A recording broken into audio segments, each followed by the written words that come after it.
Hello, everyone. Welcome back. This week, we've got some fantastic games to show you again with the wonderful Mike Zoke. We have 6 indie games this week. Not as much as last week, but if you were thinking about last week, well, you're probably wondering where was last week's episode.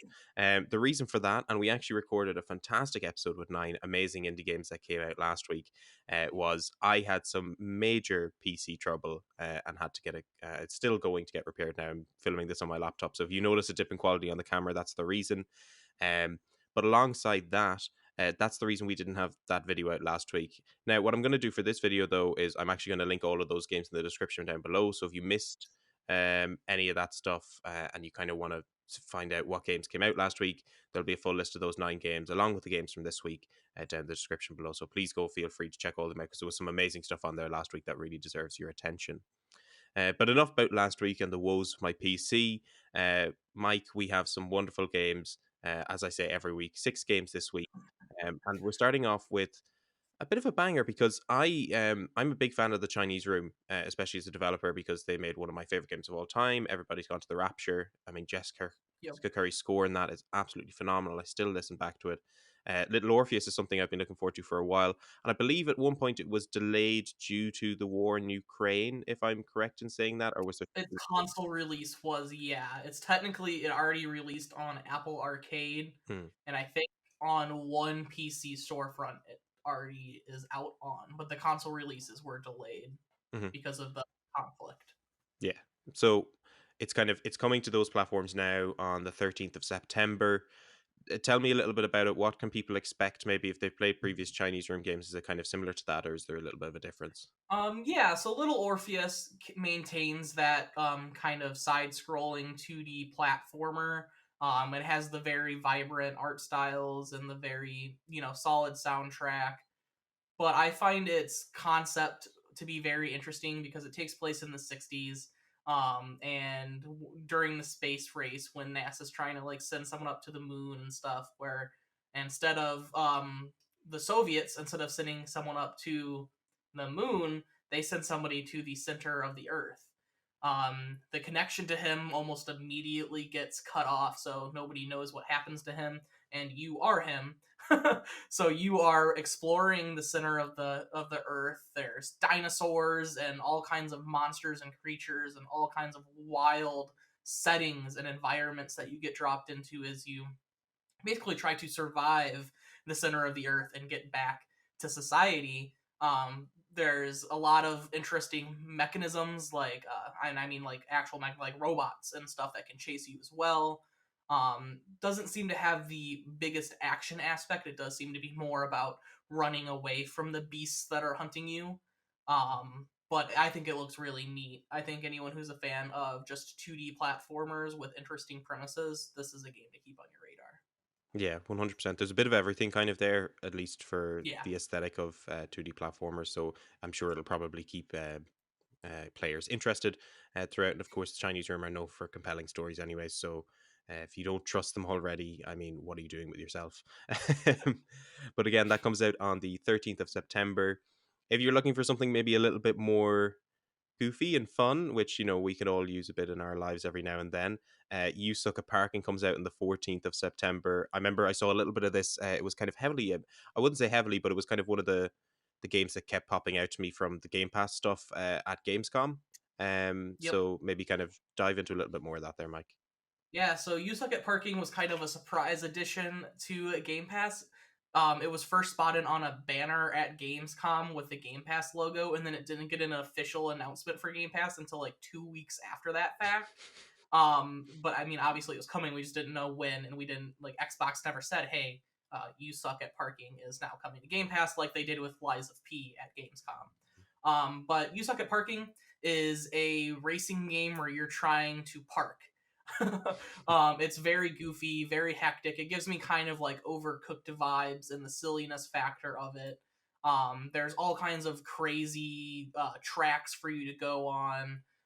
Lots of different environments. It has a very nice cartoony kind of art style to it, and it looks like the perfect game to just play with some friends. Like if you need a break from your Super Smash Bros. Of the world or Mario parties, and you're looking for something kind of chaotic, something like maybe Ultimate Chicken Horse or some of those other Hmm. strange games that everybody loves. You Suck at Parking seems to be right up that alley. I know it's one of the ones that I'm most anticipating, um, mainly because I could really use a game like it right now. We've had such a heavy stream of serious releases, both on like the AA side of gaming and more on the indie side of gaming. It's been a very heavy few months Mm. of releases. So Yusuke Parking looks like a perfect little pick up and set down bundle of chaos. Yeah, 100%. I think for better for worse at Gamescom, it was right beside the Lies of P booth as well. Yeah, So I mean, if you consider guilty by association, or in this case praise by association, hopefully that means that they'll do quite well when the game comes out. But again, it looks like a lot of fun. I imagine, those sort of arcadey sort of racing games always have a bit of yeah, you know, a bit of play factors to them anyways, especially on Game Pass as well. If you pick it up for maybe 30 minutes, I'm sure you'll get something out of it. Um, yep.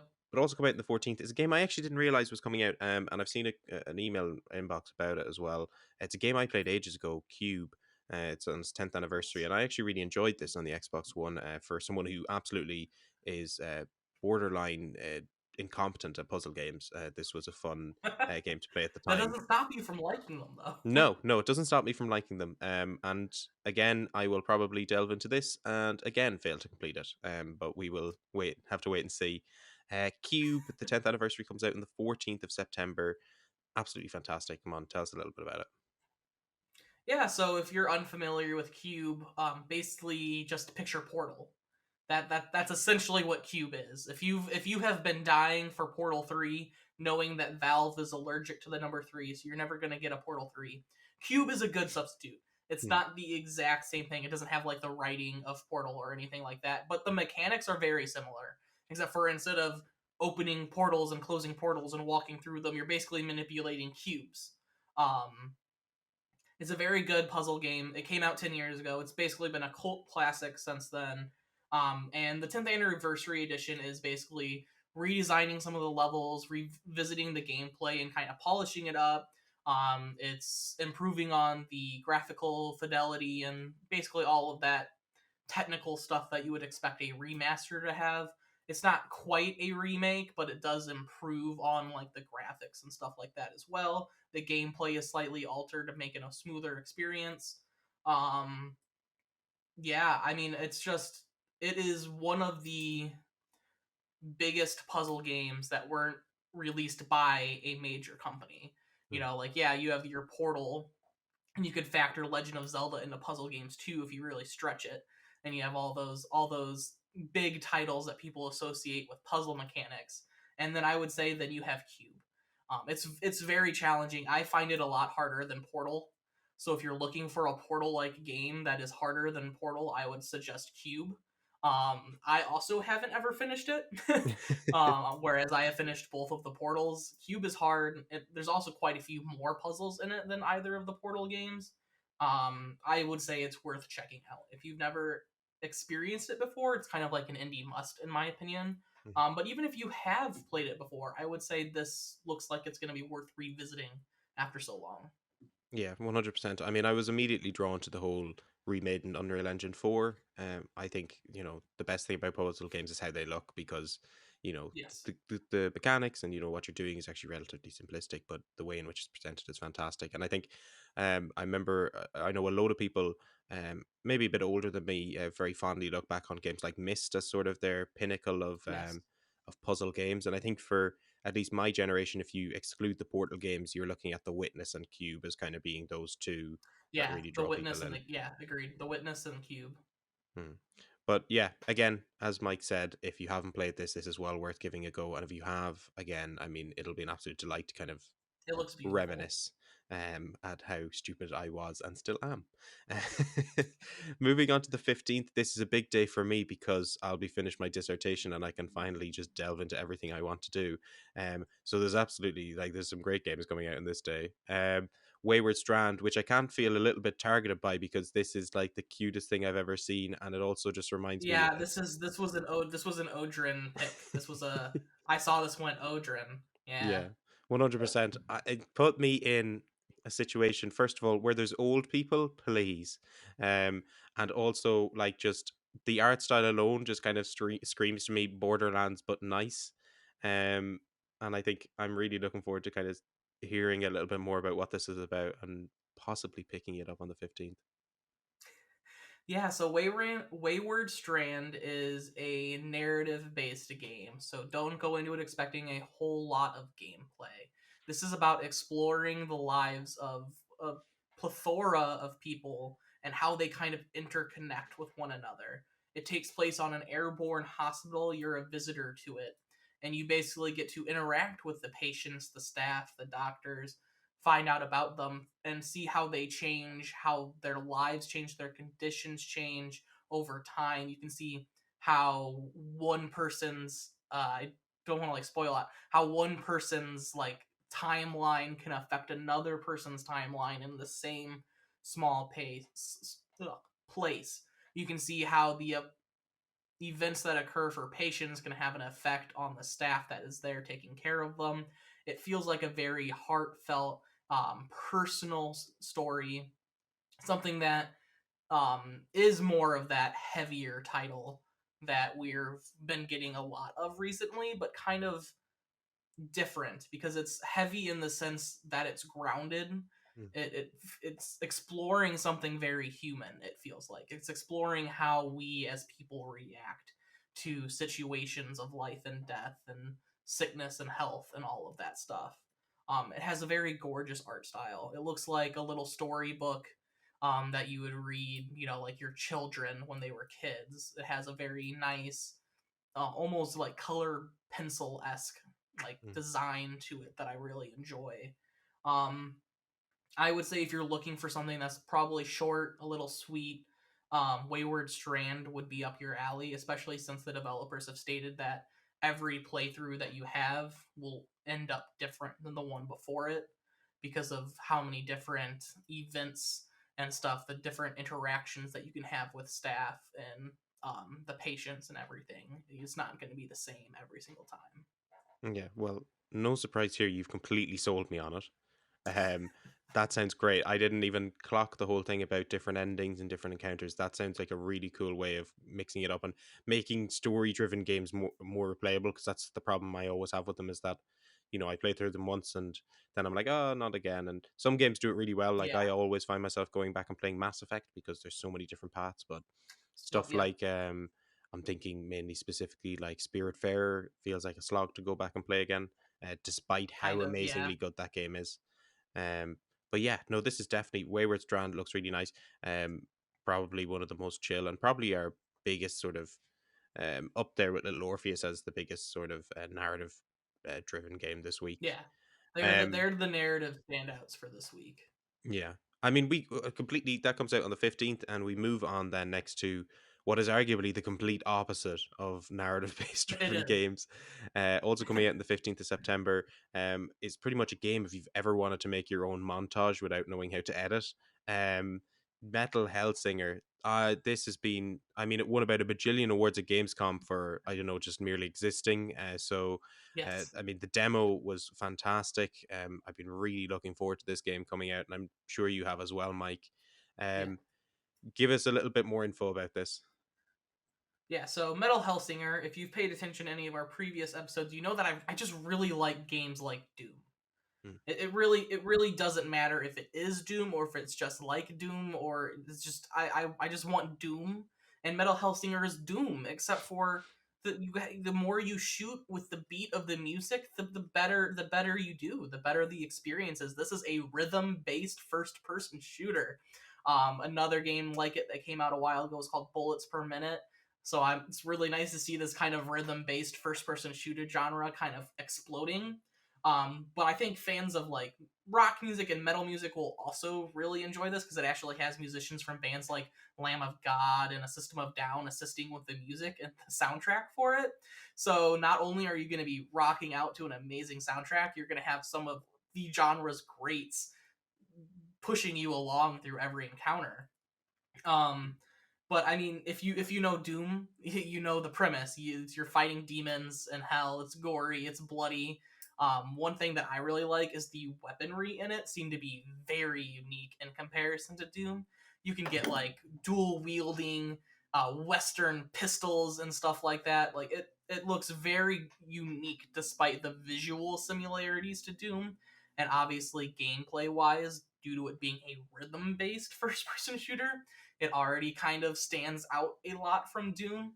Although with Doom Eternal and Doom 2016, the more you kill, the faster the music plays. So it also has that kind of similarity to Doom, but kind of going fully into it. It's not just doing it a little bit, kind of like Doom did, where the more you kill, the faster the music gets, the more intense it gets. This one, it's you are killing to the exact beat of the music, and the better you do that, the better everything is. The easier enemies are killed, the larger the gore is, the larger the explosions are, the faster the music gets. It's just blood pumping metal mayhem in first person shooter form.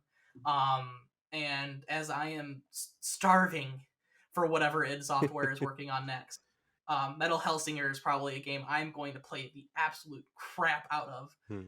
And it's coming to Game Pass day one, which I was going to buy it. And if it gets a physical, I likely will still buy it because just yes. Yeah, I mean it looks amazing. I mean everything I've seen of it is amazing. Um, I mean it's going to be very difficult for me not to play this all day when it comes out. Yeah. But the main thing as well, like Yeah. it's just such a perfect like creation of like Doom meets Beat Saber, and I'm so here for it. And Yeah, exactly. I No, think and like generally, it's a yeah. game that I'm definitely going to be like, even though it's a single player game, I'll be whipping out my headset and plugging it into my Mm, controller and rocking out with my headset on instead of just using the TV surround. I was like, a game like this where music is such an important factor, you need the best audio you can get yourself. So I will, and I won't annoy my wife that way either with loud metal music blaring for 10 hours a day. yeah, 100%. But I mean, yeah, I mean, if that doesn't sell you on it, then I'm sure this game probably just isn't for you. But for those who are really looking for that niche in that genre, in the genre of like sort of first person shooters, this is right down your alley from head to toe. So please go and give it a look when it releases on the 15th of September. Final game for the week, also releasing on the 15th of September, is our roguelike, pretty much. Which I'm still surprised at how many roguelikes are coming out, because you always feel like there's not that many out. But Massive. then you look at the indie market, it's like, oh, would you like a roguelike this week? And it's like, here's 10. This week, though, we've got Despots Game, which I'm a little bit confused on the trailer. You might be able to clear this up, Mike. Is it sort of like Total Action Battle Simulator meets roguelike?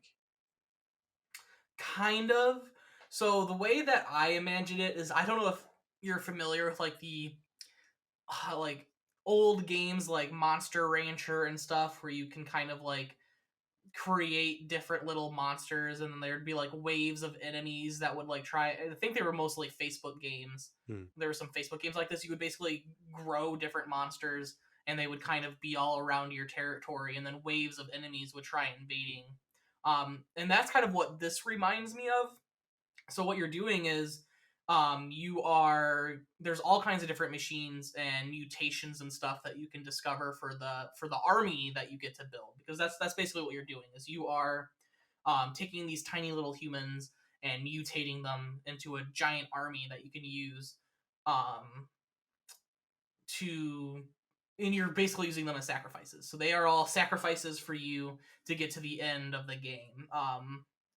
It is a roguelike tactics army battler. Ugh, that's a little bit of a mouthful.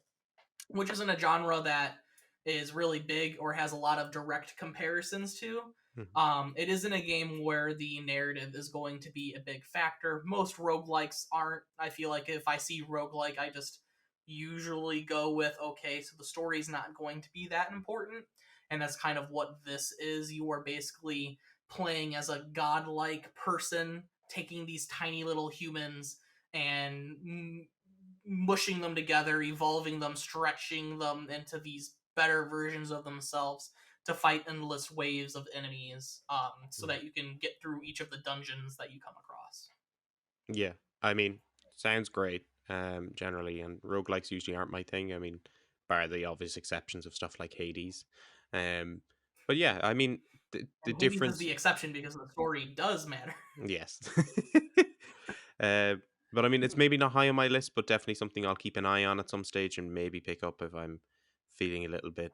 Um, Oh, What's the well, you winnable? might not have to pick it up because it's also on Game Pass. Oh, fantastic. Okay, so I will So probably give half of this a our go picks then. this week are on Game There's Pass. no excuse. Yeah. Um, but yeah, that wraps it up for all the games this week. Obviously, like I'm going to throw it up to you. Three games that you're thinking. Obviously, it's a 6 game list already, so kind of half the games here. What are the games that you'd be saying to people? Give this a go. You don't want to try and guess this week? I will give it a go if okay. I reckon I'm pretty confident on two of them. I reckon Uh-huh. obviously Metal Hellsinger is one of them. Yeah, absolutely. That's And I number think one. Wayward Strand is another one. That is another one. Yeah, yeah. I thought because I can always tell because if you like go a lot of in-depth detail into what the game's about, I'm like, he wants to play this. They want to play it. Next, oh, I am the third one is the one that'll kind of because I'm torn between is it Despot's game? Hmm. You're not giving anything away. I'm trying to read your face here. I'm gonna stick to my guns. I'm gonna say it's Despot's game. It is not. Oh, damn. What was it? I think it's going to surprise you a little bit. Okay. It's You Suck at Parking. Okay, that was my last pick to be honest. Yeah, So I fair told you enough. it was gonna surprise you. It's You Suck at Parking. I am really excited for it. Mainly because I think it's a game that I'll be able to play with my wife. Mm. And I think we'll have a lot of fun with it. And maybe she won't get angry at me like she does when we play Mario Kart. It's always a win in that situation then, isn't it? Yeah. Um any particular reason as to why people should be I mean obviously we've mentioned already, but like what is it about sort of Metal Hellsinger and Wayward Strand that kind of rises it above the rest of the competition this week? Yeah, so Metal Hellsinger just is like inherently a unique experience to me, which if you've been paying attention at all, when things do things that I haven't experienced before, that makes it a priority for me. And I also just I can't emphasize enough how much I love Doom. Mm. I love Doom. I love Quake. I love all their stuff. I love those games. I love Dusk. I love these first person shooter brutal games and mixing it with metal music and just rhythm based mechanics, and it's just it's amazing. I literally cannot wait. Metal Hellsinger has been like on my docket for so long, and I'm it's just further like has my hype even higher because now it's also coming to Game Pass. I'm so excited. And then Wayward Strand, um, I really like it. So the main thing that appeals to me is I really like, as you mentioned before, the um, different endings and different kind of routes that you can get with the game, and how that's kind of a unique factor for a short narrative experience like this. I really like that, and I really enjoy the art style. I like the kind of color book, storybook esque appearance that it has. I like that it feels like a very human experience. It feels like Mm. something that anybody would be able to relate to just from what they've lived through in their own lives. So I feel like Wayward Strand is a game that I'm just really drawn to for that factor, for the human element to it. Mm. It feels very personal, and I really like that. Like it makes me like want to experience it because I feel like you with games like Wayward Strand, you can learn. I feel like a lot about the devs themselves through the game. It's something that's personal. It's something that's human. And I don't know. I like experiences like that. Yeah, 100%. I mean, I can't fault you for the picks at all this week. I'm personally a big fan. And this is no surprise that I love everything that's on the list because I have no taste and I just take anything that Mike puts in front of me. Um, but honestly, no, this week I think is probably the best curated list we've had because whilst there isn't a load of stuff coming out, the 6 games on offer here all have something really interesting and unique to show. Some are, long established games like Cube, and long established studios like the Chinese Room that we've known can make fantastic stuff, but stuff like Wayward Strand, Despot's Game, Yusuke Parking, And and we have Metal Doom. Hellsinger, of course, yeah. So like everything is fantastic here for this week, and I think, as I say every week, and I think it's probably my most used phrase now.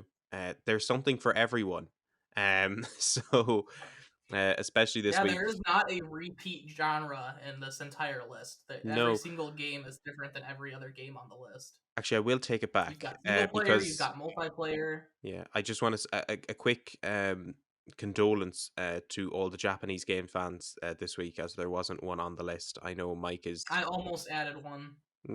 Oh, that's even more. This I is even almost worse. You did. shouldn't have told people that, Mike. I did. I almost, and then I realized that it was Japanese in name but by a Western studio, and I was like, no, Well, it's not. That's not enough. well, As a yeah. shout out, as an honorary title, it's not indie, but Splatoon 3 comes out on Friday, so Yeah. if you're craving a Japanese game, you can always go with Nintendo. You know, they're not gonna lead you wrong. 100%. It's And alongside Nintendo. that as well, obviously, since there were problems last week, there's a number of games linked down below as well, some of which are Japanese games. So they're Yes. well worth taking a look at as well. But that being said, thank you all for watching. Please make sure to go and follow the wonderful Mike Zook over on Twitter, of course, with Indie Games Tracker as well. They'll all be linked down in the description below. You can follow us over on Twitter, Facebook, Instagram at Gaming Sandbox or at Gaming Sandbox _, depending on platform. Of course, as well, these shows and all the shows available that we have are brought to you by the wonderful support of our patrons. You can find that on the top link of our description, and even just putting in €1 a month helps us to keep this show and many other shows and the website and everything else going. So thank you very much for this week, and we'll see you all next week.